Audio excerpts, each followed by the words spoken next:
প্রধান শিক্ষক হিসেবে ছাত্রদের কাছে এটি ঘোষণা দিলাম, তোমরা তুমি পুরোপুরি করতে দাও। 13 তারিখ আমাদের তোমার রেজিস্ট্রেশনটি অবশ্যই আজকে করে দেবে। আমাদের এই গণজাগরণ আর আমরা ধন্যবাদ স্যারকে। আগামী 13 এপ্রিল আবারও আমরা কিন্তু পুনর্মিলন অনুষ্ঠানের মাধ্যমে দর্শক সমাগম হবে এমনটি আশা করছি। ধন্যবাদ স্যার।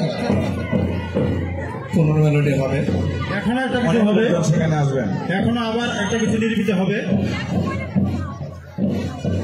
সাদা রঙের ছাত্ররা অনেক চমৎকার এবং চমৎকার তীরহারা এডে সাগর পাড়ি দেবরে আমরা কজন নবীন মাঝে হাল ধরেছি শক্ত করিনি। আমরা দেখতে পাচ্ছি যে ওনাদের যে চমৎকার ড্রেস, চমৎকার যে পরিবেশনা, চমৎকার যে কায়দা, চমৎকার যে কৌশল, চমৎকার যে পরিবেশনা, সেটাই মনোমুগ্ধ করবে আজকের হাস্যোজ্জ্বল আবহাওয়ায়। সেলিম ভাই একটা দৃষ্টি আকর্ষণ করছি। সেলিম ভাই কিপটা মানুষ, কথা বলতে তো আসলে সমস্যা নাই।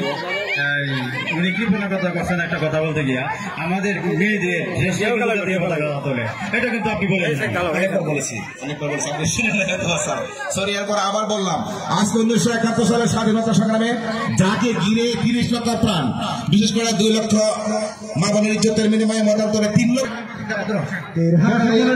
সাগর পাড়ি দেব রে, তীর হারায় ঢেউয়ের সাগর পাড়ি দেব রে, আমরা কজন নবীন মাঝে পার করেছি রে, তীর হারায় ঢেউয়ের সাগর পাড়ি দেব রে, তীর হারায় ঢেউয়ের সাগর পাড়ি দেব রে। ও পদ্মা নদী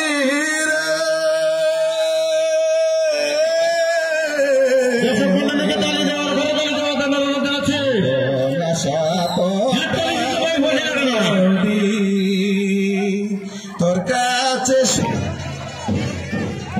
সম্মানিত দর্শক বন্ধুদের, দর্শক ভাই বন্ধুদের বলছি, আপনারা কিন্তু দীর্ঘদিন পর ঐতিহ্যবাহী উচ্চ বিদ্যালয় মাঠে এমন একটি অসাধারণ নৈপুণ্য কিন্তু উপভোগ করছেন। সেই জন্য ঐতিহ্যবাহী উচ্চ বিদ্যালয়ের পক্ষ থেকে আপনাদের সবাইকে সাদর সম্ভাষণ অভিনন্দন জানাচ্ছি। এবং আমাদের আয়োজন দ্বারা কেবলমাত্র শুরু, আমরা অনেক আয়োজন দ্বারা আপনাদের জন্য সাজিয়েছি। আমাদের উপজেলা চেয়ারম্যান মহোদয় রয়েছেন, যদি থাকেন ইনশাআল্লাহ কথা দিচ্ছি আমাদের আয়োজন আপনাদের জন্য বিকাল অবধি পর্যন্ত চলবে এবং অবশ্যই আপনাদের মনের খোরাক মেটাতে সমর্থ হবে সেই আশা পোষণ করছি। এবং এই বর্তমানে রৌদ্রের তীব্র তাপ উপেক্ষা করে জনাব বাপন্ত মহোদয় দারুণভাবে আপনাদের এই মনের খোরাক মেটাতে আমাদের কোমলমতি শিক্ষার্থীদের আজকে তৈরি করেছেন। সেই জন্য অন্তঃস্থল থেকে ধন্যবাদ জানাতে দুজনকে। এবং সেই সাথে বিপরীত করতে চাই না দর্শক ভাইদের, চারিপাশের অগণিত দর্শক ভাই যারা অনেক